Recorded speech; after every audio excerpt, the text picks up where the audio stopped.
Hey, what's up, folks? My name is Tommy Kane. Welcome back to Vile Maxim. It's been a couple days since I've gone live. Couple things I want to do today. There's a couple things I'm going to discuss, but before we get into anything, what I really want to do right now for anybody that's watching or anybody that decides to hop in is there's a lot of hoopla going on right now about the big beautiful bill. And let me just start by saying that I acknowledge, okay, that TDS is an actual thing. I'm going to go ahead and admit that Trump derangement syndrome, it's actually a thing. I've been accused of having it. You're wrong. But I do think that there are many people that I talk to that do have it, that are really, really crazy. And I basically try to do the best I can because I personally understood why people voted for him. And I understood why a lot of people felt like he represented them in a way. And there was a lot of disenchantment with the federal government. And a lot of that displaced anger that people had towards our government resulted in them wanting Trump to kind of represent this sort of big, punch in the face, to all the things that they were upset about. But where we disagree on is the solution to what you're upset about. The people who supported Trump think Trump was the solution. I say you're wrong. The reason why I say that you're wrong is not because I have Trump derangement syndrome and because I think that everything he does is the worst thing ever. And because I think that, he's did this and he did that or whatever it is people say about him or the way he talks and all this stuff. I don't allow myself to get upset about those things. I understand that he's doing those things. And I know that historically that many of these things he's doing are not good. And a lot of things he's doing are unconstitutional, and I'm not ashamed to say that. And I'm okay with saying that. And for people who get mad at me because they don't want to hear that want to accuse me of having Trump derangement syndrome, really just don't. You don't know me, and you don't really understand what I represent or what this channel is about.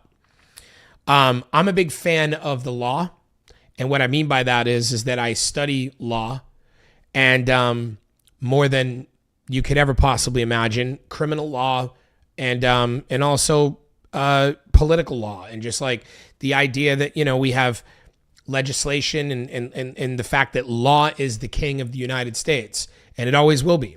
It should always will be. We'll see if it stands up. So in my previous episode, I got very upset about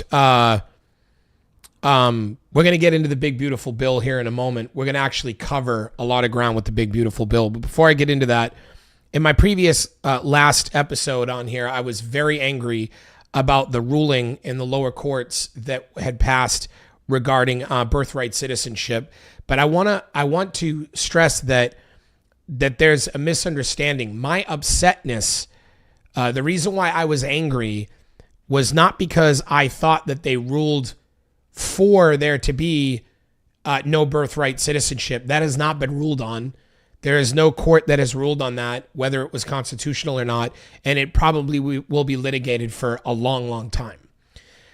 The ruling was more about the way that the lower courts handle national injunctions. The ruling had nothing to do. It was regarding the birthright citizenship, but I want to make sure that people understand that no, there wasn't some court ruling that people whose parents weren't born here are no longer a citizen. That's not what happened. And I've seen way too many videos of people that keep on saying this over and over and over again on the internet. And it's just not true. It's just factually inaccurate. Anyway, so now that I got this out of the way, and I'm trying, the point that I'm making ultimately is that I try to stay grounded in the law of politics. What's legal, what's not legal, what is allowed, what isn't allowed. And I try to break down sort of, decisions being made. And also, I do have certain views, and I do think that people have every right to be angry about what's happening in the state of America. But I think that the target or the solution is not to vote for someone like Trump. The solution, in my view, is to do something about corporate greed. Because if you really look under the hood at everything you're mad about, you're really mad about crony capitalism. And that's just the truth. So when you complain and you say, the media tells lies, well, the media is a capitalist company and they're trying to make profits, and they have to say and do whatever is going to get them more advertisement dollars. So what's your complaint? Your complaint is that they want to make a profit.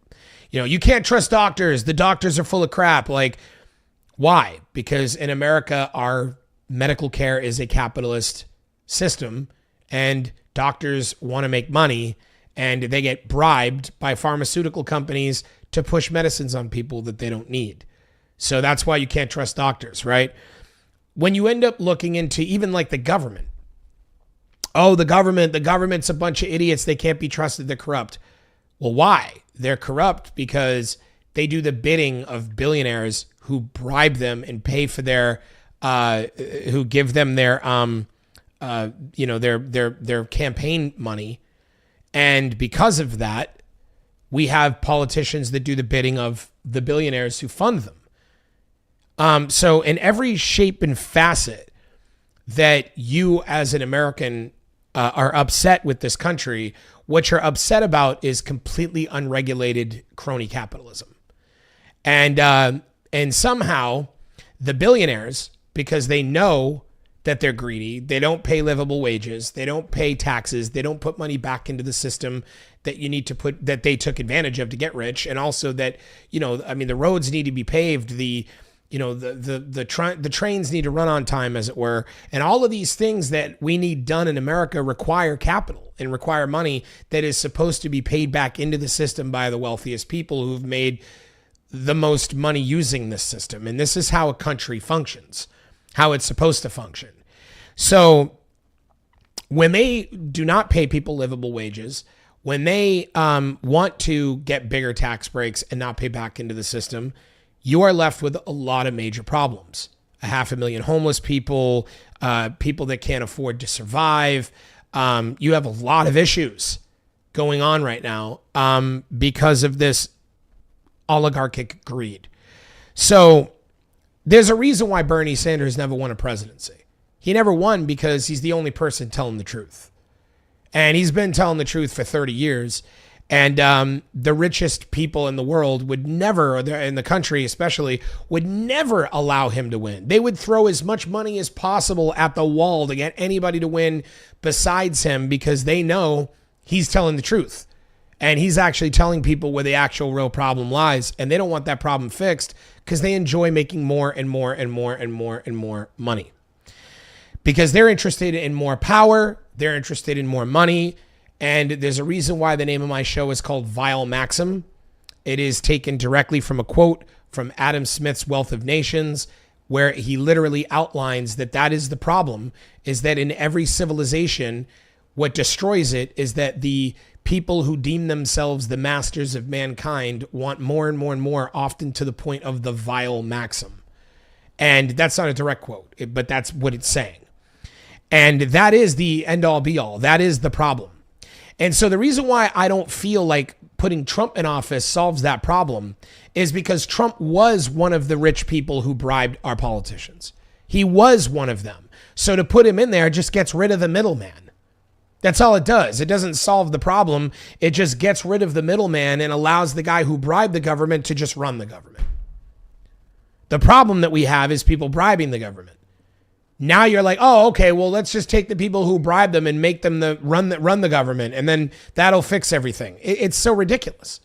Imagine if you owned the LA Lakers. And imagine that you find out that LeBron James or whoever, I don't even know if he plays for the Lakers anymore. I'm not the biggest basketball fan. But let's just say like your top player goes and intentionally throws a horrible brick into the basket at the last of the game, or at the end of the last few seconds of the game, and basically blows the championship. And you are like, whoa, you find out someone in the crowd bribed him to brick the ball so that the Lakers would lose. Would you solve the problem by getting rid of that player and replacing him with the guy in the crowd who bribed him? No. If the guy in the crowd wanted the Lakers to lose, you're not solving the problem by letting him go out there and play, right? Because he's just going to do whatever he can to make the Lakers lose. That was his intention to begin with. So if Trump had intentions to bribe politicians to get things he wanted, all he's going to do when he's in office is run the country in a way to where he can use the fact that he has all the power to get himself everything that he wanted. And only now he can do it without bribing anybody, because now he runs the government. And this is the reason why it doesn't solve the problem. And that's what I stand for. That's everything that I stand for. And so anybody who wants to come in here and try to like argue with me and like come at me like I have Trump derangement syndrome and all this crazy crap, you are not listening and you're not paying attention. I'm trying to basically point you to the actual problem. When I mention that he's unconstitutional, he is. When I mention that he's violating multiple laws and waging a war on the people, he is. That's not me being hyperbolic. That's actual things he's doing. And I'm going to go ahead and I'm going to announce the truth, whether you like it or not. And speaking of truth, there's been a lot of speculation about what the big, beautiful bill has in it. So what I wanted to do, and as you can see, I'm sharing my screen, I wanted to make sure that I did this in front of everybody. And the reason why is because I don't want anybody going, oh, leftist politics, oh, right-wing people, or, oh, what are your sources? Or, oh, but, you know, I'm not going to listen to what MSNBC says is in the bill. Like, it's probably a bunch of bullshit or whatever, right? So what I did is I took the entire 1018 pages PDF document of the bill, and I uploaded it to ChatGPT, the bill. You can download the bill. I'll actually show it to you. Download the big, beautiful bill. And if you go to it, you can actually go right to where you can get it. The HR 119th Congress, Big Beautiful Bill Act. It's right here. And if you want to download the PDF, they have it right here. You can open it. And I could download it. And then I can open it up right here in front of you guys, so that you could see the actual bill and not somebody's speculation of it. I'm not sure why it's not. Oh, there it is. Here we go. So if I was to open it, oh, I think it's opening in the other window. Yeah, it's opening in the other window. Hold on a second. Let me move this over here. That right there is the bill. Now, obviously, you know, this being a, how many pages is this? I know it's supposed to say 1,018 pages. 1,018 pages is obviously a huge bill. And that's the reason why it took like 10 or 11 hours for them to read it. And obviously, I'm not going to sit here and read the entire legal bill. It would bore the living shit out of you. And you'd fucking, you know, you'd rather watch paint dry. Let's be real. I don't want to do that to anybody. So what I decided to do was, and obviously this was going to take some time, so I didn't want to upload it in front of you, because literally it takes forever and we'd be sitting here waiting for it to load this whole document. But I had it load it and memorize it. And also from this direct page, I can also, through a shortcut, I could say, give me a list of bullet points outlining everything that is in the big, beautiful bill based on only the source of the actual bill, which it now has, and the website where the bill is located. So we're not going to get any media involvement.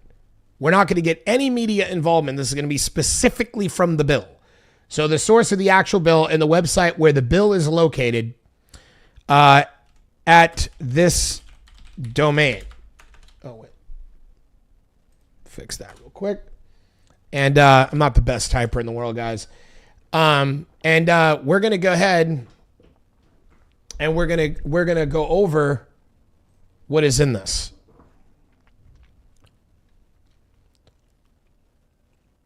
So if you look at those sources, it's congress.gov. It does have a Wikipedia in there. We'll figure it out if there's a Wikipedia. I know some of you are skeptical of Wikipedia too. So, we'll go through it line by line and we'll make sure that the only sources that it's pulling from when it gives me this list, because it'll put the source next to it. So anything that's outside the speculative thing, we'll look into that. I don't know why it's not specifically doing what I asked, but we'll give it a second. Oh, it looks like it is now. Yep, congress.gov are all the links. So even if you look down here, congress.gov, congress.gov, there is one Wikipedia article here. So we can get it, but it's also sourced from congress.gov. So it's not just Wikipedia. It is also sourced from congress.gov.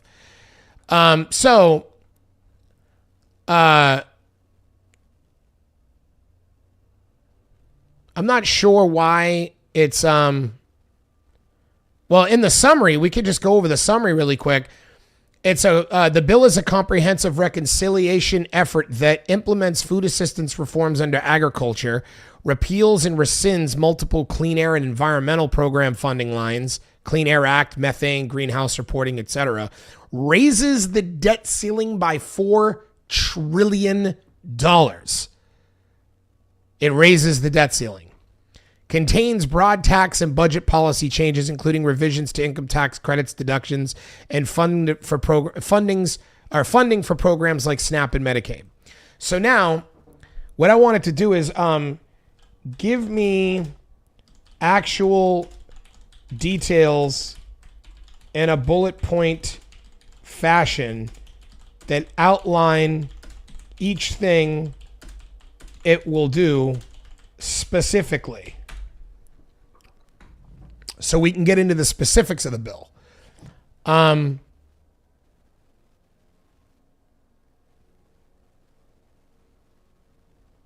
Okay, so it's gonna make me do it. Okay, I don't know why. I see. Okay, so let me see if I were to. I'm gonna do this in front of you guys. Give me 1 second.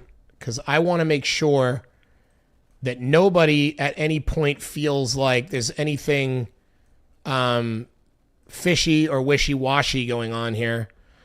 Here we go. Oh, it actually didn't take that long at all. Here is the bill.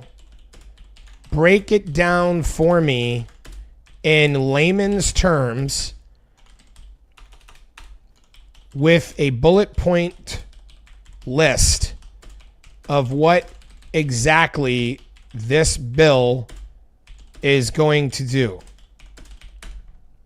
There it goes. It's reading the documents.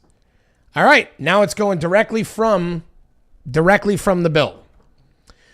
Nutrition and agriculture tightens work requirements for able-bodied adults without dependents receiving food aid. So it's basically going to make it so that people receiving food aid are going to have to, there's going to be stricter work requirements for them to receive any food aid. It restricts waivers from these work requirements, that's crazy. I mean, there's a lot of reason why people can't work, so I'd love to get into the details of what those waivers are, but we'll do that. It adjusts how utility costs are factored into food assistance, cuts certain internet-related expenses from eligibility calculations, ends certain grants for nutrition, education, and obesity prevention, revises food aid eligibility for non-citizens, boosts emergency food assistance funding, provides investments in rural America, farming safety nets, conservation, agricultural trade promotion. This is good stuff. Research, forestry, energy, and horticulture. There's nothing wrong with that. Defense and military increases funding for shipbuilding, air defense, munitions, nuclear forces, Indo-Pacific defense, and military readiness. Enhances military quality of life programs, strengthens border support and anti-drug missions by the military. Education, it adjusts student loan limits and repayment rules, which is really dodgy and shady. We'll get into that though. Reforms Pell Grant eligibility and funding. So now they're not just going to give grants to anybody that wants to go to school. It expands accountability measures for colleges, which is basically going to mean that colleges are going to have to probably give reports on, I don't know, how students are doing or something if they get loans. Limits federal education regulatory authority. Energy and environment, it repeals and rescinds many climate and clean energy programs. This is terrible. Clean vehicle credits, air pollution grants, and greenhouse gas reduction funds. Absolutely a horrible idea. It expands fossil fuel production. Another horrible idea. So basically, let's roll back anything that we did for clean energy and let's go full force behind outdated fossil fuel companies, which, keep in mind, even Elon Musk is against this. This is terrible. And even he knows that. Speeds up permitting for energy projects. Permitting for energy projects, which I don't understand that. You're going to speed up giving permits to people who are doing energy but notice it doesn't say clean energy projects. So this is for any energy projects. I'd like to get into the specifics of that, and we will. Modify strategic petroleum reserve use. Taxes. It extends individual and business tax cuts from 2017 Tax Cuts and Jobs Act, which is not good. It's a very, very bad tax cut. It's just another huge tax cut for the wealthy. Makes permanent larger standard deductions and child tax credits expansions, which means they're literally going to take away, they're actually lowering the amount of child income tax credits that families are going to get. That's horrible to do to families. Ends or restricts several clean energy tax credits. Provides new tax breaks for tips, overtime pay, seniors, and rural businesses, which sounds good, but I'd like to look under the hood on that as well. Increases health savings account flexibility. Not sure what that means, but again, we'll look at it. Healthcare. Tightens Medicaid eligibility and increases screening for fraud. Blocks federal funding for gender transition procedures under Medicaid and CHIP, which, I'm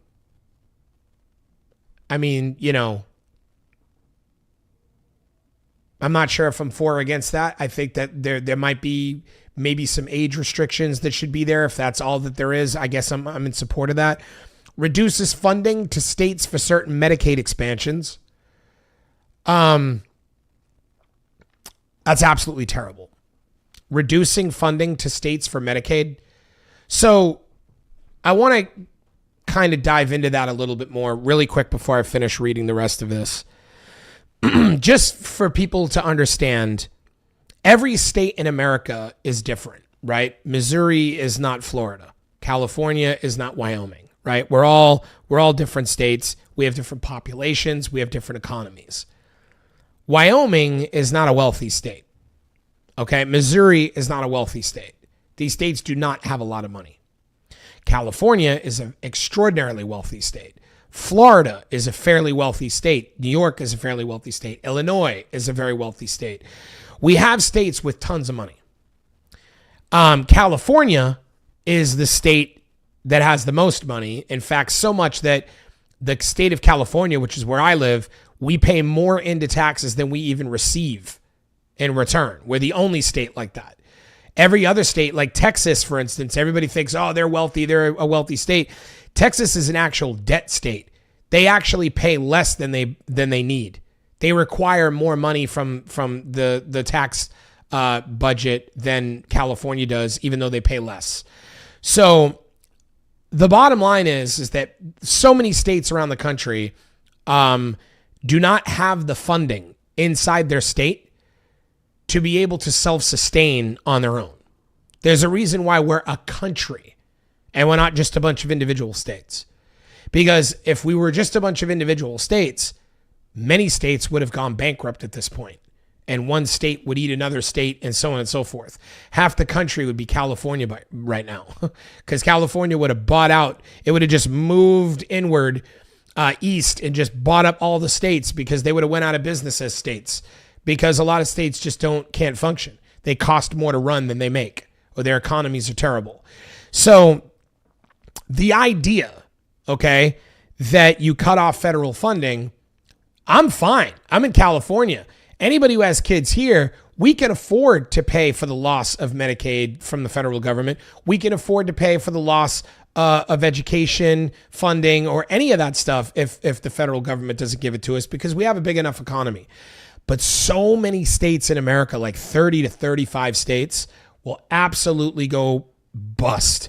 They do not have the economy or the money in that state to be able to cover the expenses of these things without federal assistance. They just don't have it. And that's a huge problem, okay, that you guys really need to think about, because if you live somewhere that isn't a very big economy and you stop getting federal assistance for these programs, you're going to be in big trouble. And that it's an absolute fact. Anyway, so moving on from that, immigration and border. This is going to raise fees for various immigration services, like asylum, visas, work permits, etc., and increase border security funding for barriers, technology, personnel, and reimbursements to states. Transportation and infrastructure. Invests in air traffic control modernization and Coast Guard assets. It adds registration fees for motor vehicles. So now people are going to have to pay, I'm not exactly sure. I mean, we all do pay fees. I don't know if they're raising the cost of registering your vehicle, but, and it provides funding for the John F. Kennedy Center repairs. Really just Trump wants to remodel it and turn it into something else. Federal lands. Cuts funds from the Forest Service, National Park Service, and other conservation programs. Why? Why are you cutting funding from forest services and national parks? And the conservation programs? I mean, this is insanity. It increases timber production and forest management contracts. Okay.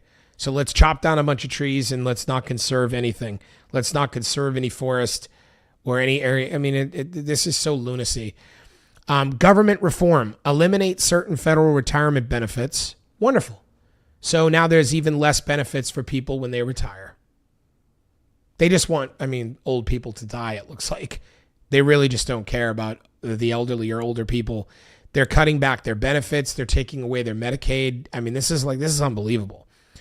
Allows new federal hires to opt for at-will employment with lower retirement contributions. Adds fees for filing federal employment disputes. So this is what I do want it to break it down section by section. So what we're going to do is first for nutrition and agriculture. Actually, you know what? I'm not going to go there first. I'm going to go to healthcare first. And the reason why is because I know this is the actual more important thing that I know a lot of you want to know. So we're going to dive into this. I'm going to say explain this section in greater details. And let's see what it says about the healthcare portion of this. See if you guys are with me.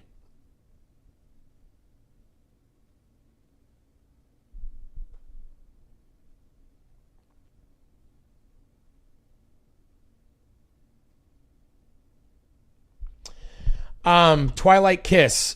I agree with you that Twilight Kiss said, I'll read the comment.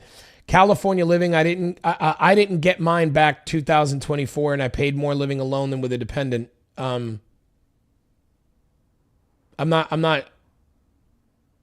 When I was referring to California paying more in taxes, what I meant is that not the California people pay more. What I'm saying is that California's, all of us collectively, the money that we pay in taxes when it goes into the federal government is astronomically higher than every other state in the country, so much so that we pay the vast majority of their bills. Now, to your other comment, the states have been irresponsible with the budgets and there's a leak of funds somewhere in all these places. I don't know if you could just widespread say that. I don't think that you can just paint a blanket across it and say, well, all of them are committing some form of fraud with the money and there's issues with the money. It's just not accurate. I mean, are there times when there have been proven people that have ran, governors who've been corrupt and did shady stuff with money? It's happened on occasion. There's no doubt about it. But that's not the sweeping issue. I mean, there really is poor states. There's a lot of poor states. So I don't know if you're arguing that some of these states are not really poor. There's just, mishandling of the budgets. But the truth is that they just don't have the population or the resources or the economy or like the jobs for people to produce enough income to be able to cover the expenses of the people that need to be taken care of. So in other words, when it comes to people that need disability or people that need food stamps or people that need SNAP benefits or people that need Medicaid or, any of these types of programs, there are certain states that require needing more money to cover the cost of how much they need to use than they actually can pay. And so therefore, there's a lot of people in a lot of states that are going to be dramatically hurt if this bill passes, because when the federal government stops, when California, because we do pay like 20 something % of all federal taxes in the United States, when the federal government stops taking the money that's paid in and dispersing it to these states to help them, they're going to have to survive on their own, and many of them can't. That's ultimately what I was getting at. So it's breaking down the healthcare thing. So it tightens Medicaid eligibility, increases screening for fraud. So let's talk about this. More frequent checks. States will have to redetermine eligibility for Medicaid and CHIP. Everyone's going to have to reapply and see if they're eligible, which CHIP is the Children's Health Insurance Program. More often, especially for certain groups. This means people's income, citizenship, and other qualifying factors will be reviewed more frequently to catch ineligible recipients. This is so ludicrous because there is absolutely zero evidence that anybody that is a non-citizen is collecting food stamps or any of these benefits. And I know this because I was a street kid and homeless on the streets when I was younger, and I know how difficult it is to even get these benefits. And I know people who I am friends with that have married people and are about to marry people that have come over here from other countries that are not citizens yet, and they do not qualify for any of this stuff. And they never, in fact, most of them, especially if they're undocumented, they wouldn't even show up at any of these places to get benefits because they would be found out. And they don't want to be found out that they don't belong in the country. So the idea that there's this overwhelming amount of people that are just leeching off of this, it's ludicrous. It's a ludicrous allegation that's backed up by zero evidence. At least zero evidence that's been produced in any court. A lot of people can go on TV and on the news and on social media and blabber and say whatever they want. But whenever those people are actually forced to swear on a Bible in a courtroom and say something under the court of law, those statements change real quick, and voila, for some reason, suddenly they don't repeat them, because in the court of law, you actually need evidence to back up statements. The address verification. States must verify people's addresses to make sure benefits aren't going to people who have moved or passed away. Again, this is ridiculous again, because addresses and where you're staying, often people who need these benefits bounce around and need to stay at different places. Many of them don't even have their own place. Many of them don't have a place to be able to report as their address. And so this is just more of a way to make things difficult for people that are struggling to be able to get benefits. Dead enrollees removal. This is just such propaganda. State must remove deceased individuals with the rolls more quickly. This is ridiculous. There is no money going to dead people. This has already been debunked. It's already been debunked. It's so crazy. But anyways, it's in there for those of you who think it's going on. Apparently, this mythical boogeyman is going to be slayed when this bill gets passed. End of good faith waivers. I missed one. Wait a minute. Stronger provider checks. Medical providers who want Medicaid funds will face tougher background checks and screening requirements. Medical providers who want Medicaid funds will face tougher background checks and screening requirements. So understand this. Understand this. They're going to make it more difficult for medical, for doctors and medical practices to be authorized to receive Medicaid by making their lives more difficult. What do you think that's going to do? What do you think that's going to do if they get to the point where they're like, well, we can get people who have insurance and we don't have to deal with anybody breathing down our necks, or we could get people who have Medicaid, but then they're going to be all up in our business and forcing us to have to do this and do that. They're just going to stop taking Medicaid. And this is going to result in a sweeping thing across the board where doctors all over the country, to make their lives less difficult, stop taking Medicaid. This is going to make it harder to find doctors who even accept Medicaid for the very few that are still authorized to receive Medicaid. That's not good.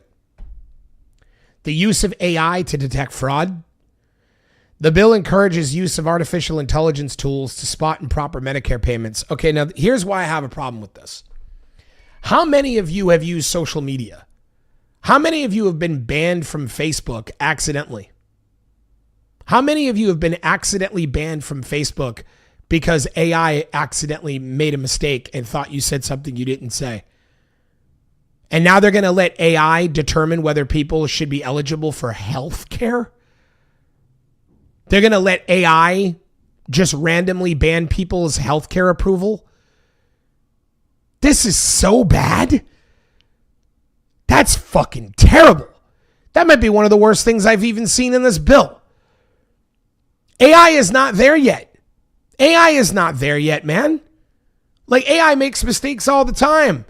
You know, I've had so many incidences where I've been banned from programs because AI accidentally thought blah, blah, blah. And then it took me days and days to contact people and figure out what's going on to try to fix it. You really want people having to deal with that with their health care, their livelihood?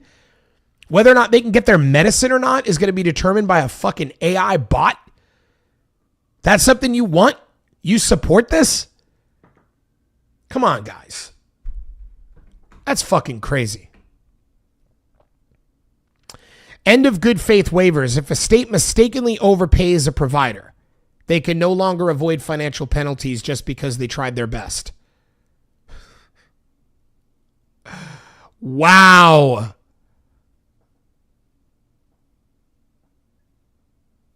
That's insane. This is yet again another way to punish. They're trying to punish the state. They're trying to punish the doctors. They're trying to punish the people that are on Medicaid. They just want to get rid of the program. They want to make it so difficult that nobody wants it anymore. They want to make it run like absolute shit. So that people, they know that Medicaid is running great. People are getting excellent health care, and they know this, and they don't want that anymore. They don't want that anymore because at the end of the day, they believe there's too many old people, too many people living too long that are a burden on our society and all this stuff. And they don't want government programs to function good anymore. They want to make it run absolutely terrible on purpose. They did this with the post office so that people would pay FedEx. They've done this all throughout American history. They consistently want to defund and destroy government-run programs that are run amazingly. And right now, Medicaid's running. I mean, a lot of people get really, really great health care, and they don't like it. They don't like that. They want to get rid of it. This is a rollback on everything that Barack Obama had set up so that we could have a healthier country, and it's appalling. It's disgusting. And the worst part about it is that these things won't even take effect for about another year and a half to 2, maybe even 3 years, which means we'll have a Democrat in office in the next election by the time all of these bad things happen. And what are the Republicans going to say? They're going to blame the Democrats for why this is happening to them, when it was really because the Republicans passed this bill. This is a gross, gross, gross bill to healthcare in the United States. It's absolutely terrible. Blocks federal funding for gender transition procedures under Medicaid and CHIP. No federal money. Medicaid and CHIP, again, child health care. Medicaid and CHIP funds cannot be used for gender transition procedures. This includes surgeries and related medical treatments tied to gender transition. I'm okay with that. I mean, I feel like if somebody wants to go through a gender transition, that is not something that should be paid for with tax dollars. I'm completely fine with that. I think that medical procedures that are actually detrimental to your survival and health should be, but this is, whatever. This probation is aimed at cutting off federal funding for these services, even if a state wishes to cover them using federal Medicaid dollars. Right, so they're going to federally enforce it, whether a state wants to or not. Reduces funding to states for certain Medicaid expansions. Cuts to states with expanded Medicaid. States that expanded Medicaid under the Affordable Care Act, Obamacare, right, would see their federal matching funds reduced. The bill aims to phase out bonus payments, higher federal matching rates that were offered as incentives for expansion. The sunset the extra federal help for new expansion states after a certain date, and ban states from increasing taxes on healthcare providers to game the Medicaid funding formulas. I mean, this is an attack on the American healthcare system. And not like the high-end expensive, if you're rich and have the best doctors and the most expensive insurance, you'll be fine. But the vast majority of Americans, which I believe 60% of Americans make less than $40,000 a year, and you know damn well you can't afford medical health stuff. You can barely pay your rent. You can barely survive. So if you need to go into the doctor to pay for something, you are going to be screwed, because you can't cover it, and Medicaid in the state will no longer cover it either. Modifies Medicare payments and prescription drug price rules. So it slows Medicare pay cuts to hospitals. The bill delays scheduled cuts to hospitals that help cover uninsured patients. Adjusts doctor payment updates. It changes how much Medicare will increase or decrease payments to doctors based on certain cost formulas. Yet again, this is going to be another way to mathematically punish the doctor for accepting Medicaid. It'll become more in their best interest if they're going to incentivize them to only cover people with health insurance and no longer cover people with Medicaid. That's what that's for. Drug price rules. It expands exemptions for orphan drugs for rare diseases so they won't be subject to Medicare's drug price negotiations. Delays or tweaks part of the drug price negotiations program so fewer drugs may be negotiated initially. Wow, wait a minute. Let me read that again. It delays or tweaks parts of the drug price negotiation program so fewer drugs may be negotiated initially. So they're trying to make it so that it's even harder to negotiate the cost of some of these drug prices, which means it's ultimately going to probably result in them being raised. Pushes for modernization and more accountability of pharmacy benefit managers, the middlemen who negotiate drug prices between insurers and pharmacies.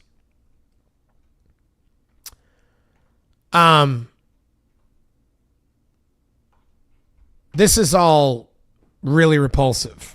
So I'm just going to say, how much money will be taken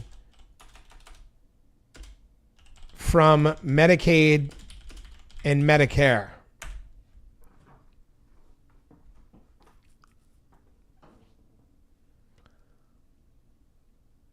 Or cut, yeah. One Big Beautiful Bill Act does not specify an exact dollar figure for how much total funding will be taken or cut from Medicaid or Medicare. However, here's what it directly does to reduce or redirect funding in practical terms. It reduces federal matching rates, which we read, ends bonuses of new expansion rate. It's weird because I saw like a list somewhere that actually gave numbers, and for some reason it's not wanting to generate them for me. The bill focuses on reducing future federal spending growth rather than immediate stated cuts. There is no single line in the bill that says X billion cut, because the savings would depend on how these changes play out over time in state budgets and program administration. Okay. So it's not, I guess, limits Medicare coverage for certain non-citizens, expands use of AI for fraud detection. I really don't like that at all.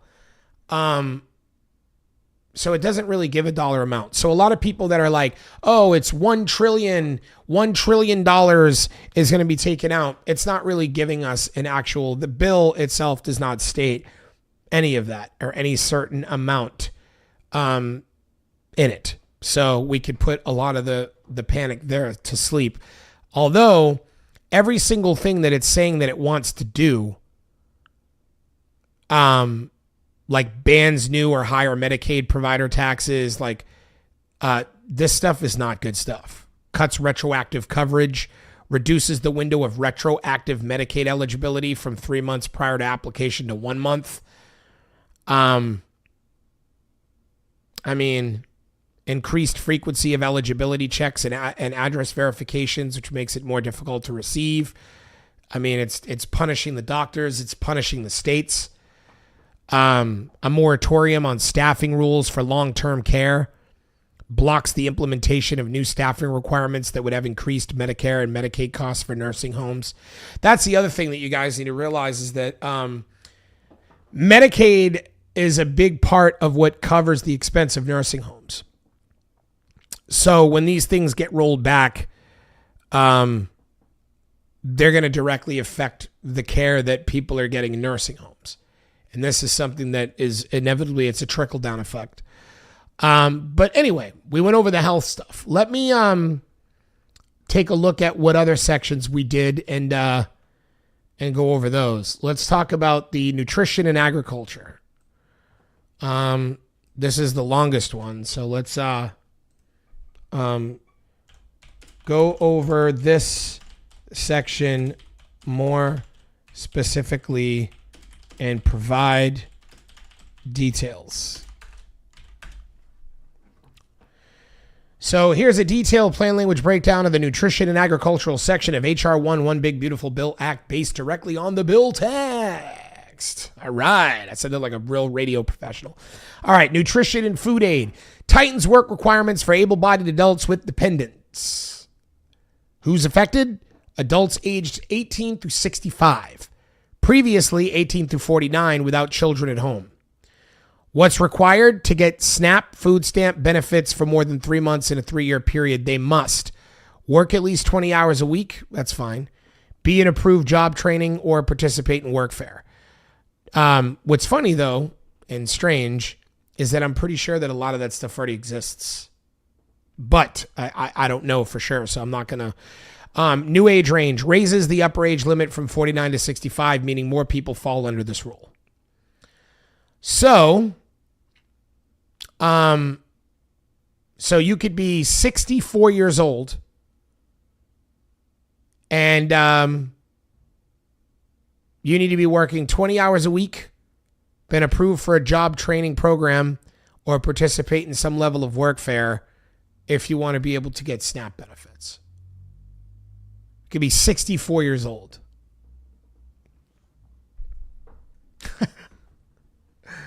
So just, I mean, look, I'm just giving you guys the breakdown. You know what I'm saying? I'm just giving you guys the breakdown of what is in this bill. You make of it whatever you want, but that's in the bill. So you could be a 65-year-old, because it goes to 65. You could be a 65-year-old woman at home. And if you're not working 20 hours a week, if you're not a part of some job training program or participating in some form of workfare, you are ineligible for SNAP benefits. So, restricts waivers from these work requirements. Current system. States can ask the federal government to waive work rules in areas with high unemployment. Okay. That's probably not so bad. So if there's a high unemployment rate, then the states can ask the federal government to waive the work rules. So I suppose that's a good thing. Bill change. States can only get waivers for counties where unemployment exceeds 10%. Used to be lower. Oh, so this is something we already had in place. They're just changing the percentage. Waivers limited to 12 months at a time. Reduces state flexibility. Cuts the percentage of people states can exempt from work requirements from 8% to 1%. So it cuts the percentage of people states can exempt from work requirements from 8% to 1%.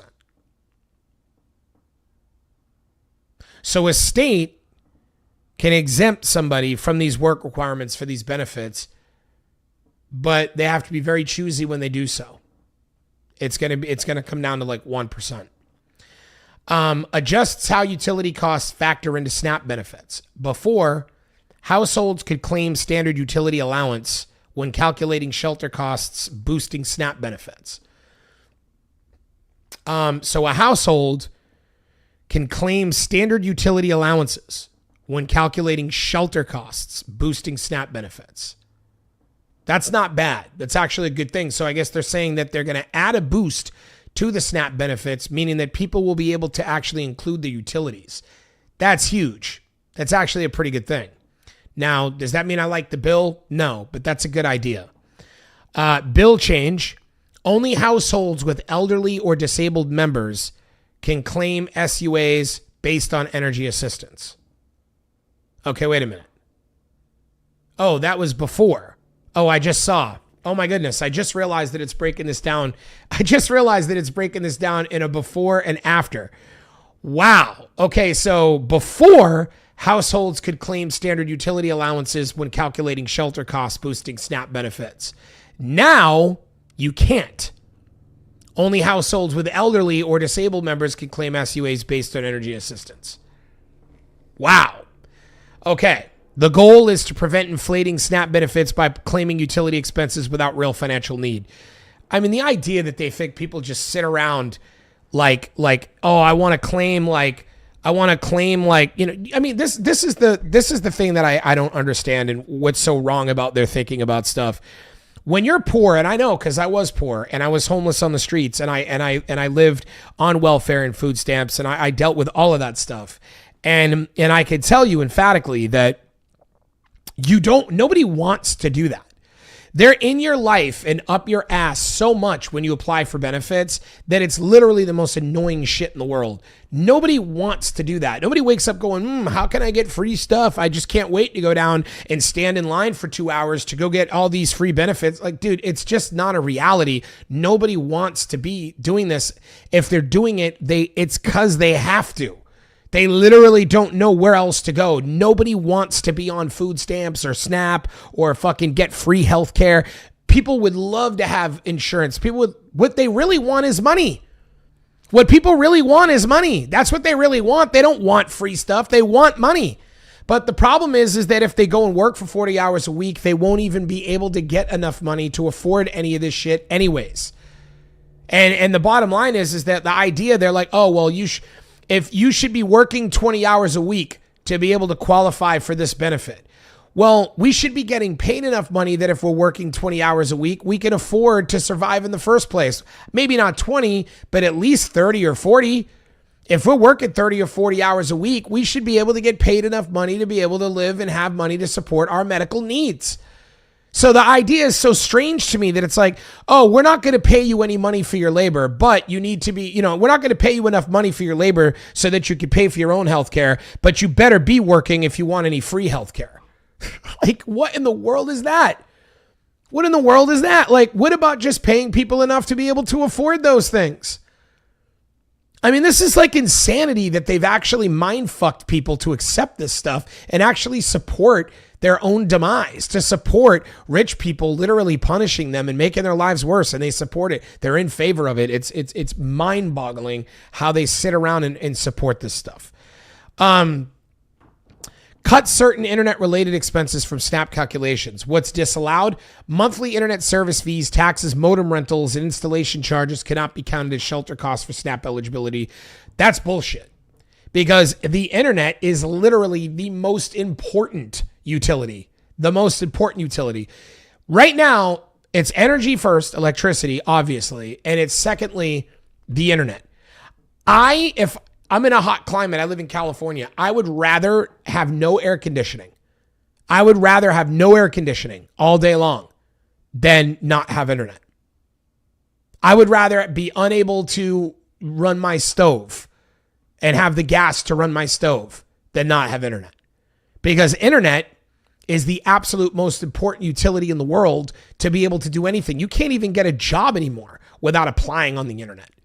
So the idea that they're acting like as if the internet is some kind of privilege, the internet is literally, there's a reason why Mark Zuckerberg went out of his way to try to make internet readily available to every single part of the world without it being a problem, because the internet is a must-have. And the idea that they want to list it as some kind of like unneeded utility that is a privilege and you shouldn't be covering it in your SNAP benefits is egregious. It ends certain nutrition grants. Wonderful. Specifically repeals the National Education and Obesity Prevention Grant Program under SNAP. Yeah, because we don't want to help people who have obesity problems, and we don't want to educate people on better food that they should be eating, because that would be a bad idea. What was it? Oops, sorry. I thought my ringer was off. I could have sworn I turned it off.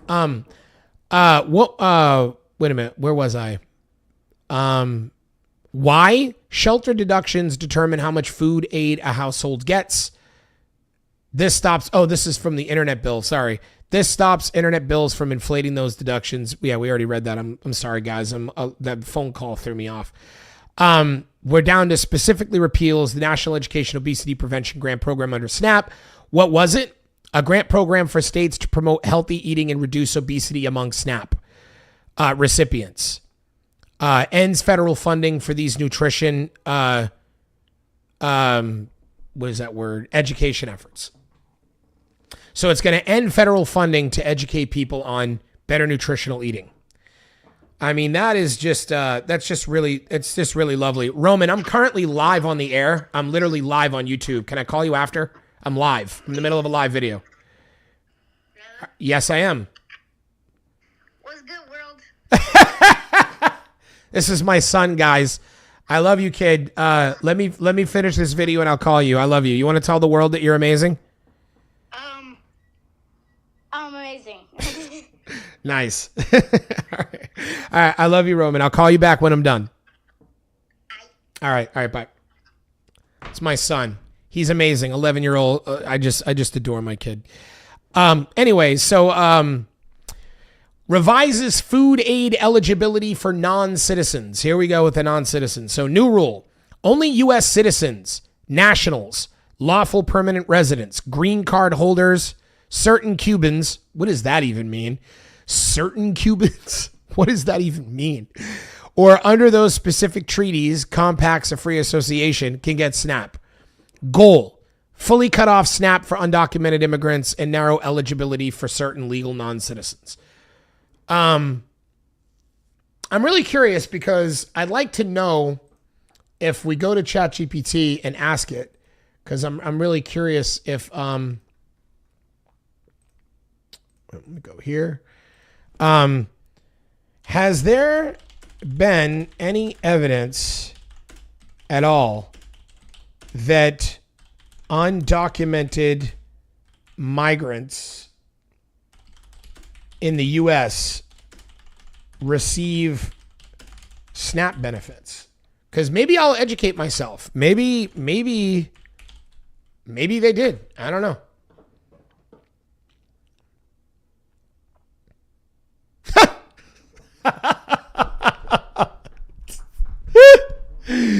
No, there is no evidence that undocumented migrants receive SNAP benefits, By law, they are explicitly ineligible for SNAP, and this has consistently been confirmed by both federal and state sources.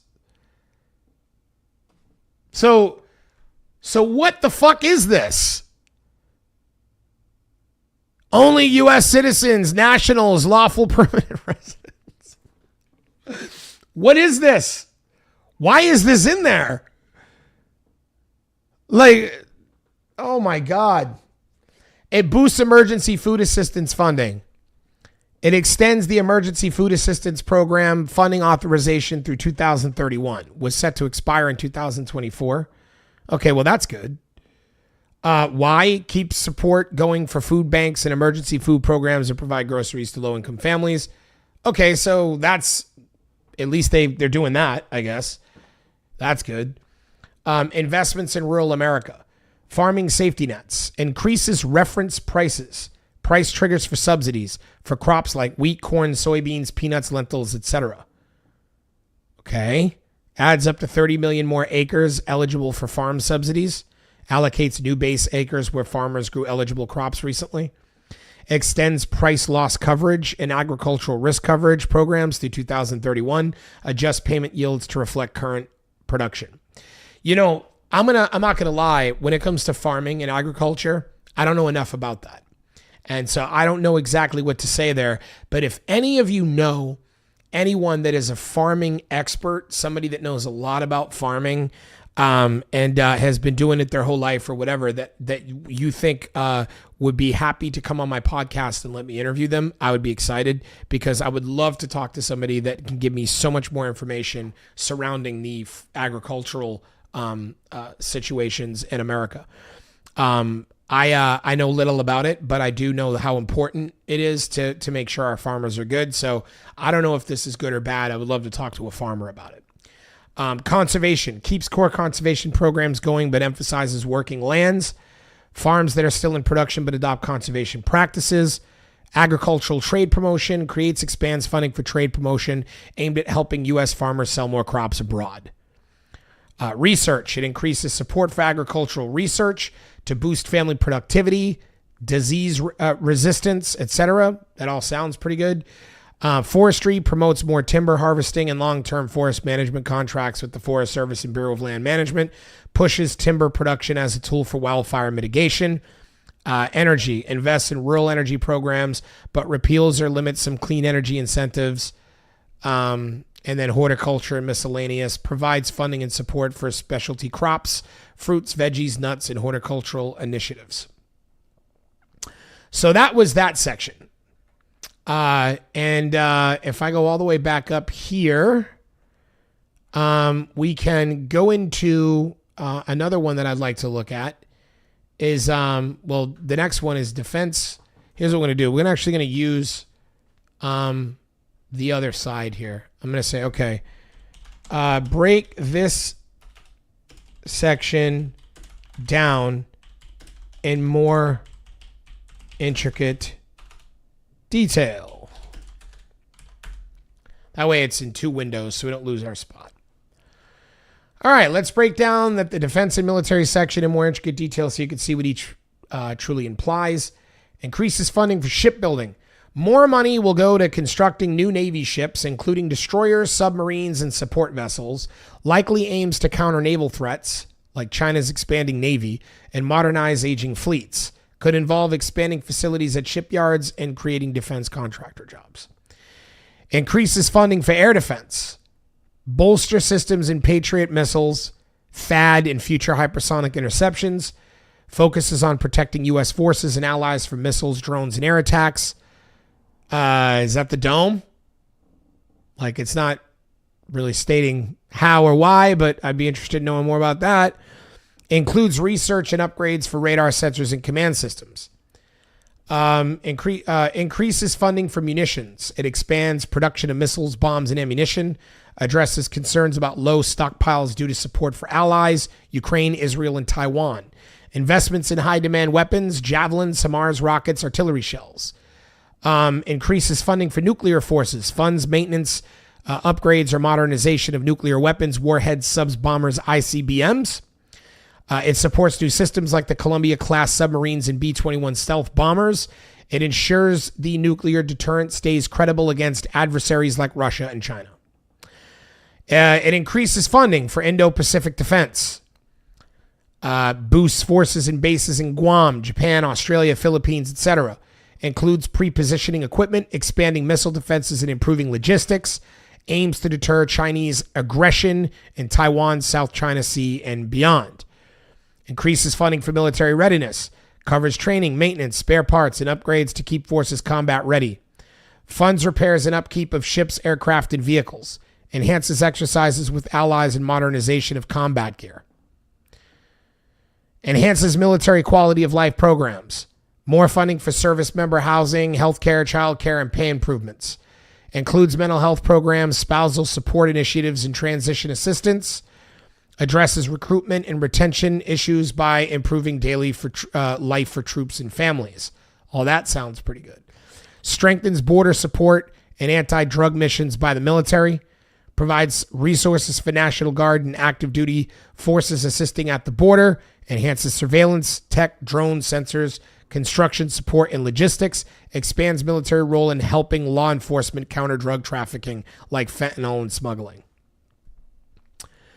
So the summary is this section of the bill represents a large-scale investment in both hard power, like weapons, ships, nuclear forces, and soft power, like troop welfare and housing. It prioritizes preparing for long-term rivalry with China and Russia. Rivalry? That's scary.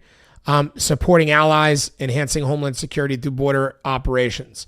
If you want, I can estimate the dollar amounts linked to linked to each of these priorities if the source data is available and blah, blah, blah, blah. We don't need to read all that. So now, let's talk about education. What is this bill going to do for education? So I'm going to ask it, expand upon this section in much more intricate detail. There we go. So education provisions. Loan limits. It's going to cap or modify how much students can borrow annually or over their lifetime, particularly for graduate professional programs and possibly Parent Plus loans. It aims to prevent excessive debt accumulation, especially in high debt fields with lower earning potential. Could reduce availability of larger loans for expensive private colleges. Repayment rules.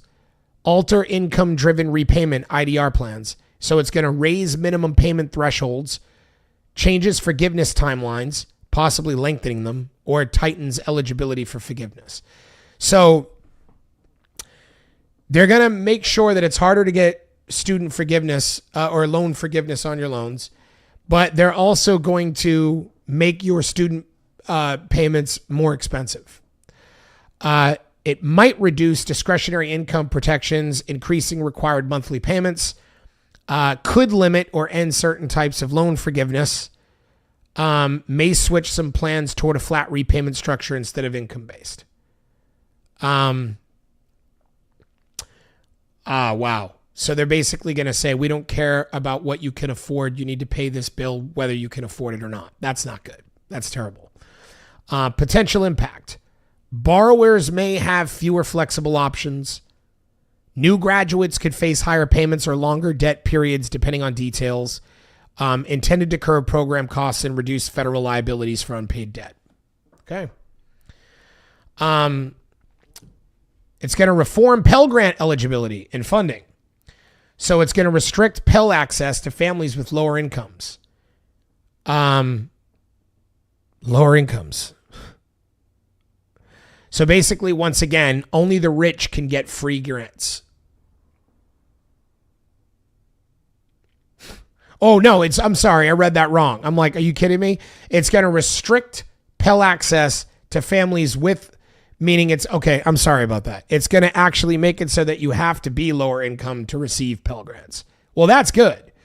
It could end eligibility for certain part-time students or those in shorter certificate programs, potentially limits eligibility for non-citizens or students at certain for-profit colleges. Funding changes. It may decouple Pell funding for inflation adjustments, slowing growth of grant amounts over time, could cap how many semesters a student can receive Pell Aid or tighten satisfactory academic progress requirements. Other reforms: possible increased focus on directing Pell to high-value programs, potential incentives or pilot programs to tie Pell funding to performance or completion. I'm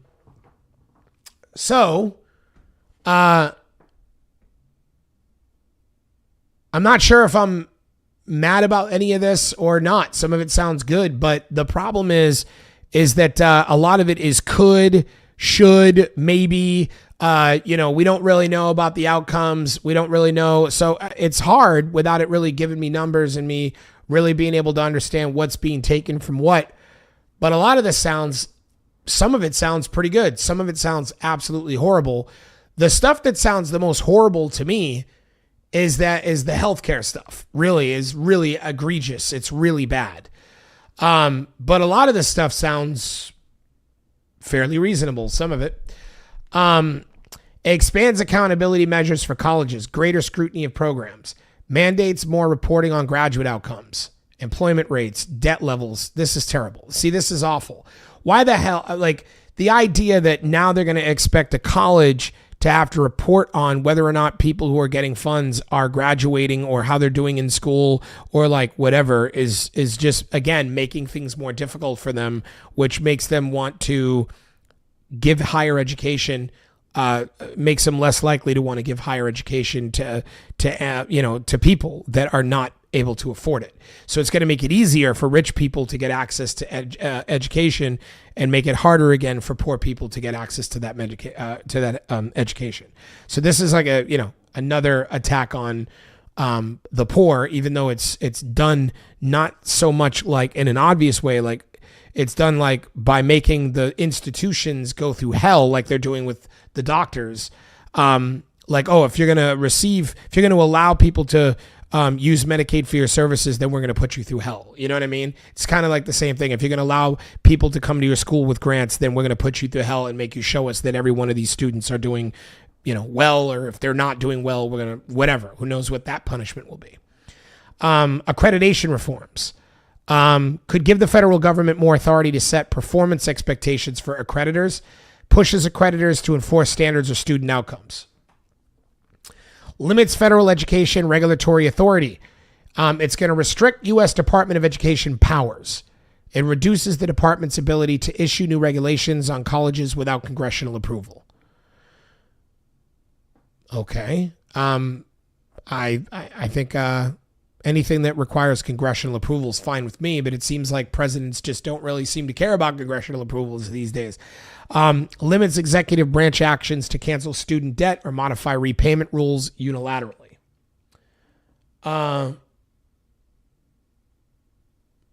Joshua, only people who are eligible for SNAP are still eligible for SNAP. Got it. Exactly. It's crazy. Like I'm sure your comment was with regard to illegal immigrants collecting SNAP. I mean, it's just completely ludicrous. Where was I at? Decentralization push. So, wait, we didn't read this. Could bar certain kinds of federal mandates on curriculum, admission policies, or diversity initiatives.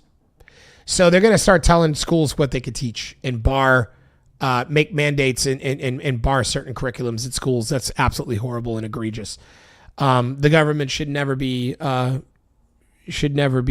like forcing schools to teach things or not teach things.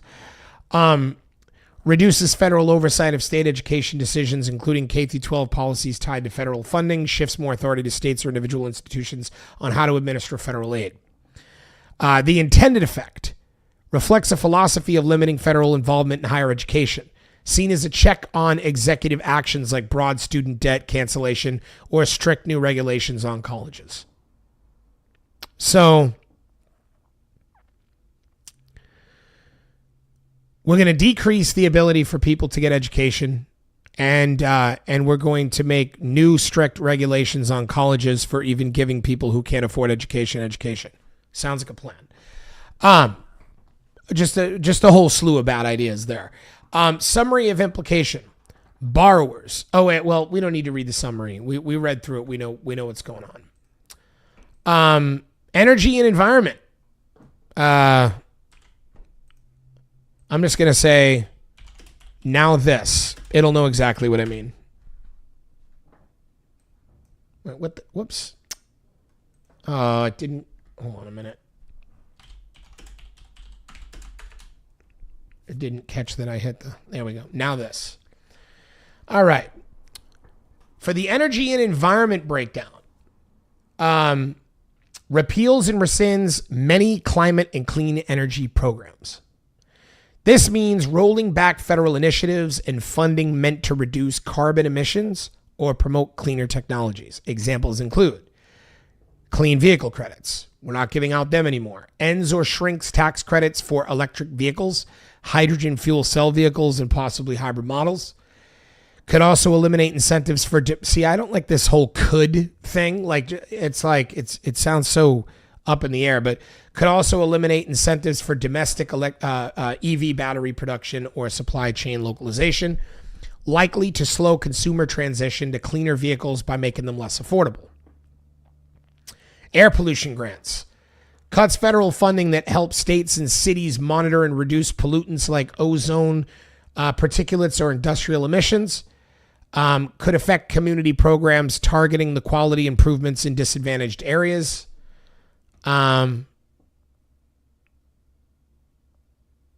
So wonderful. Air pollution is now going to go unchecked. We now want to no longer regulate against air pollution. Amazing. That's great for our society. Greenhouse Gas Reduction Fund shuts down a fund created to provide grants and loans for projects that cut greenhouse gases, clean energy deployment, energy efficiency upgrades.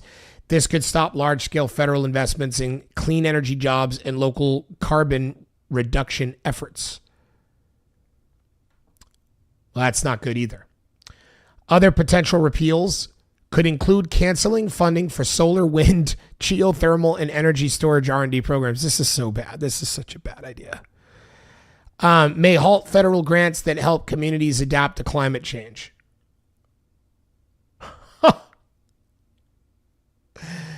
So all of the stuff that communities are doing to adapt to climate change, all that funding is going to be halted. So we're going to halt the ability to allow communities to fight against climate change. And we're going to let there be air pollution. And we're going to stop federal investment into clean energy jobs. And we're going to just allow fossil fuels to become the new norm again. Expands fossil fuel production. The bill actively promotes extraction of coal, oil, and gas by mandating or easing certain leases. Mandatory coal leasing requires the government, Bureau of Land Management, to continue offering coal leases on federal lands. Could result in more coal mining, reversing efforts to wind down federal coal operations. They're going to drill on federal lands. Offshore oil and gas lease sales. Forces regular lease sales in federal offshore waters, like the Gulf of Mexico, Alaska, and potentially the Atlantic. Might override previous moratoriums or delays in holding these auctions. So they want to drill for oil underneath our oceans. That's absolutely, absolutely, absolutely devastating and catastrophic and stupid on every single level. On every single level, and this is what they're trying to do. I mean, more land open for mining. Eases restrictions on federal land use for fossil fuel and mineral extractions. Could accelerate permitting mining critical minerals alongside fossil fuels. Intended to increase domestic energy supply and reduce reliance on imports. Expected to raise carbon emissions and environmental risks. It's going to speed up permitting for energy projects. Shortening environmental review timelines under laws like NEPA, which is the National Environmental Policy Act. Setting hard deadlines for agencies to approve or deny permits. Limiting the scope of environmental impact statements or public comment periods. applies to all energy projects, not just clean energy, but also pipelines, refineries, mines, etc. And the impact could cut years off permitting processes pleasing developers. And critics argue it weakens environmental protections and reduces community input. So this line right here is the most important line. It's going to reduce community input. You know who the community is? You. It's going to reduce your say in what's going on in your neighborhoods and in your environment. All of this is being done to allow big tech to come in because they need to build giant server houses, and they want to come into your neighborhoods and plow through them and build these server houses, and they're going to be absolutely horrible to your environment, and they don't care. They don't care.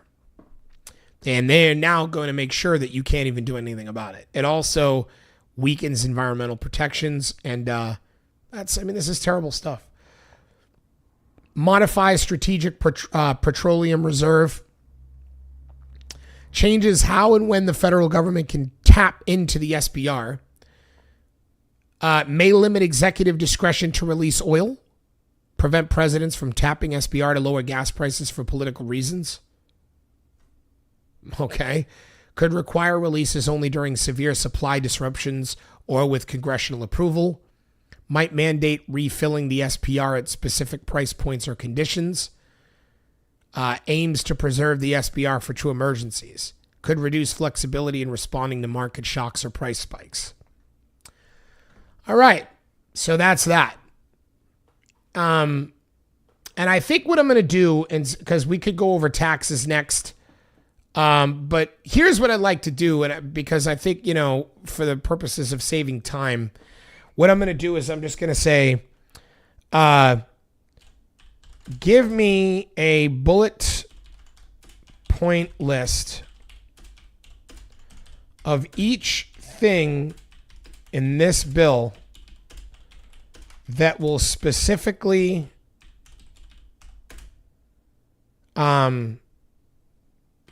make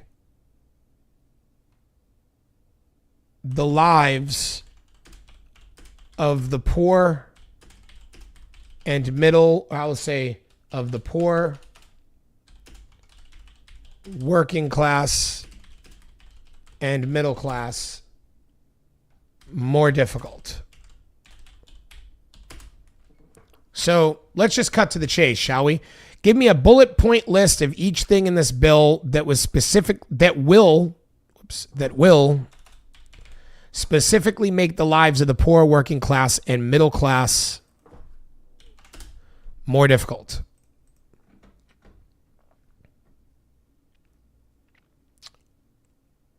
Here it is.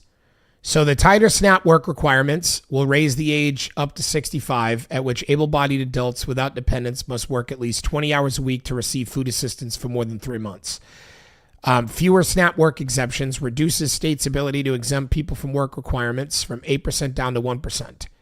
Harder to get SNAP waivers. States can only waive work rules where unemployment exceeds 10%, far tougher than today's rules.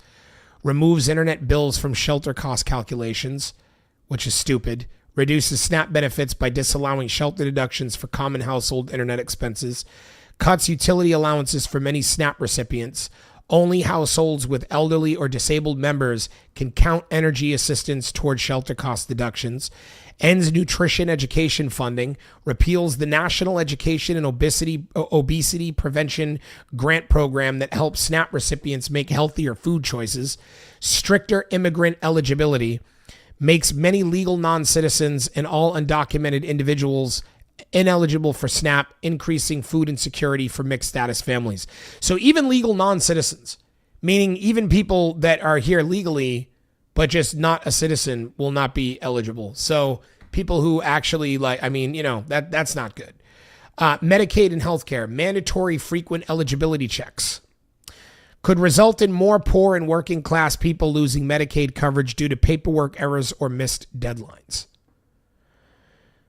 Ends Medicaid funding for gender transition care. Denies vulnerable groups federally funded medical treatments that they rely on. Again, I'm not so sure reduces federal funds for Medicaid expansion, forces states to shoulder more costs or scale back coverage for low-income adults, cuts retroactive Medicaid eligibility, limits how far back Medicaid can cover Medicaid bills, exposing low-income people to more debt from unexpected medical events. Taxes. Eliminates clean energy tax credits. It ends credits that lower and middle income families could use to afford energy efficient home upgrades, solar panels, or clean vehicles. SALT, state and local tax cut, cap limitations, stay. It keeps or worsens limits on deducting state local taxes, hurting middle class taxpayers in high tax states. So it's making it so that there's a lot less stuff that you can deduct from your tax expenses. People like me are going to be completely screwed over that. Keep certain itemized deduction limits and repeals. Further limits deductions middle class households might claim, like moving expenses, casualty losses, some employer benefits. All this stuff is going to be non-tax deductible, hurting regular people, regular families. Creates new remittance tax, imposes a tax on money sent abroad, disproportionately affecting working class immigrant families supporting relatives overseas. This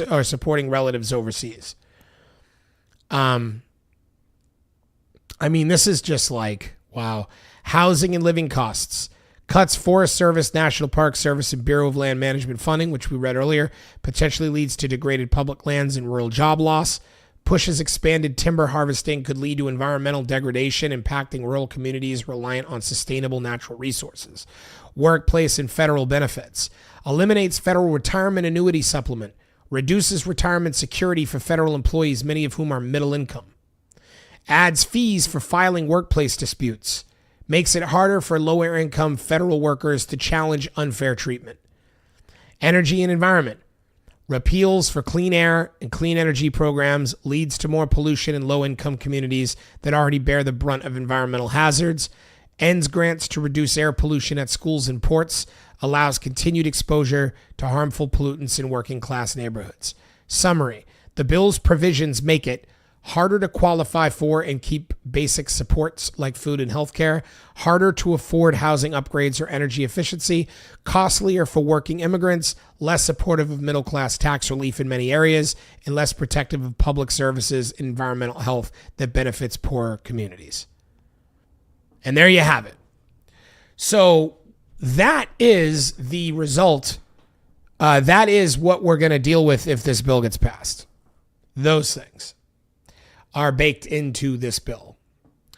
Now I'm going to say, how does it help the wealthiest Americans? And let's see what it says.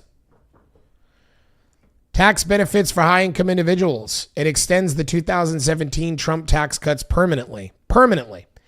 Keeps lower top marginal tax rates for the wealthy, preserves the larger estate and gift tax exemption protecting massive inheritances from taxation, extends the qualified business income deduction that disproportionately benefits high-income business owners, extends the alternative minimum from AMT exemption increases, helping high earners avoid the AMT. Unbelievable. Continues limits on itemized deductions, tax benefits, but this is to offset for the wealthy by other bigger cuts. But this is offset for the wealthy by other bigger cuts. Estate and gift taxes. Preserves and enhances higher estate tax exemptions. Allows ultra-wealthy families to pass on much larger estate taxes tax-free, locking in wealth inequality across generations. So understand that what wealthy people are doing is that they get rich and they put their money in stocks, right? Or real estate, where that money just grows and grows and grows in value, and they never, ever, ever use it. It's not a realized gain unless they sell that asset. So a stock is an asset, property is an asset. So because they own that asset, and a lot of times those assets generate money, like a stock can generate money through a yield that you can get paid each year, like 10% yields, 5, 6, 7% yields that you get paid annually on what you own in stock. Another thing is when people own property, they can rent those homes, rent those apartment buildings, commercial office space, and those assets generate money. So because they generate money, they can borrow money from banks against their money that is being generated, against future money that they haven't even been given yet. And then with that borrowed money, they then can buy more assets, more stocks that yield more money, more commercial properties and rental properties and houses that yield more income. And then by doing that, they now can, they now have more money coming in. So now they can borrow even more money and they could buy more assets that yield money, and they continuously keep doing this. But because they've never actually used their own money, they never actually spend their own money. Everything that they spend is on borrowed money. They just borrow money and that's all they spend. But what they're sitting on, the assets they're sitting on and the money that those assets are generating, they don't ever have to spend. They can just continuously keep on compounding that wealth and compounding that wealth to the point where they have tens of millions, hundreds of millions of dollars, billions of even billions of dollars. And then when they die, they've never paid tax on any of that money that they made. They've just used it to borrow against. And then they give all that money to their children tax-free also. Now, with bills like this especially. And then by doing that, there's no money that the wealthy are putting back into the country. Do you understand? They're just amassing and amassing and amassing and amassing insane amounts of money, but they're not putting it back into the system. What are they doing with all of it? What do they do with it? What good is it for them to have hundreds and hundreds and hundreds of millions of dollars just sitting in stocks and properties? What are they doing with it? Nothing. They're not putting it back into the economy in any way. They're not doing anything with it. They're not even paying taxes on it because it's not a realized gain. So because of this, you have a major problem with wealth inequality in the United States because poor people who just go to work to barely make enough money just to survive, they're not even getting paid enough money to survive. They're not even being paid enough to survive. They're not even getting enough money to afford their rent, to afford food. And so they need to rely on these benefits, but these benefits that they need to rely on are now being cut because the funding that was going to go to that, the rich people don't want to pay it. Even though they're sitting on hundreds of millions and billions of dollars worth of assets that they're not even using, all that money just sitting there, but they want to keep the little guy from being able to go and get healthcare or being able to go and get, bologna at the grocery store. This is egregious. So now that we've done this, we've gone over this, and I'm going to go ahead and wrap it because I know we're short on time, but I'll just go through and just state that there's business and corporate perks. There's it eliminates or restricts working class tax breaks while preserving wealthy ones. It weakens oversight of the wealthy. It makes it so that they can just operate with impunity without any oversight. It protects wealthy institutions. I mean, it's egregious. So this bill ultimately completely transfers money. It takes money from the poor people who need it to survive, which there's way more of. And it gives it over to the ultra wealthy who already have all the money and allows them to continue to even be the rich get richer, basically. That's what this bill does. And this is not a liberal talking to you or a conservative talking to you. It's not somebody who's a Republican or a Democrat. It is me literally letting AI read a document and break down for you in real time exactly what this bill does. So understand that this is the bill that they are trying to pass today. Benjamin Wu, one of my favorite people. Thank you for stopping in. He wants to radically change humanity. Peter Thiel, I mean. Oh, yes, he does. He does. You and I are both awake. You and I are both awoke to that shit. And I'm so glad that we're both awoke to it. Peter Thiel is a big fan of stuff like this because they literally believe in a dystopian libertarian society that they believe, a utopian in their minds, a utopian libertarian society where old people die, all the people that are not productive or are disabled or whatever, that these people should just be wiped off, and that only the productive should be, it's all of the stuff that's in this bill has the tech oligarchy written all over it, it's not even funny. And that's one of the reasons why there's so many people who support it. Elon Musk, on the other hand, who's part of that tech oligarchy, does not support this bill. And his reason is because it directly affects him and his businesses and so on and so forth. But everything that he's saying to trash it is accurate. He is pointing out everything that's accurate, you know? So guys, this bill's egregious. Call your Congress people and scream on their answering machine messages. And you know, I protest. You know, if this bill gets passed with even a third of the stuff that's in it, it's not good. It's not a good bill. It's very bad for this country. The idea that we're going to raise the debt ceiling by $4 trillion and it's only so that the rich can get a bunch of benefits and a bunch of the poor people can be screwed. Come on, man. Like, wake up, guys. Anyways, Ben, thank you for stopping in. I'm so glad you come in every once in a while, and I'm sorry that I end shortly after you show up, but I've been on a while. I've been live for 1 hour and 35 minutes, so I'm going to call it. I got to call my son back. But you guys have a good rest of your night, and let's hope and pray that this bill doesn't pass. Especially at least not in the form that it's in currently. All right. My name is Tommy Kane. This is File Maxim. Please like the channel. Please hit the bell. Hit the bell so when I go live, you know I'm here. Or if I drop a video, you know about it. And leave a comment afterwards. You guys leave comments in here, but after the video is done live, it sits on there, and then there is a comment section. And the video needs likes and it needs comments algorithmically to help me get my message out there. So you guys really, truly, by doing that, are helping me. It's free to do. When the video is over, do me a favor. Just go check out the channel, find the video, give it a like, write a cool comment. It really helps the algorithm, and make sure you hit the bell. I appreciate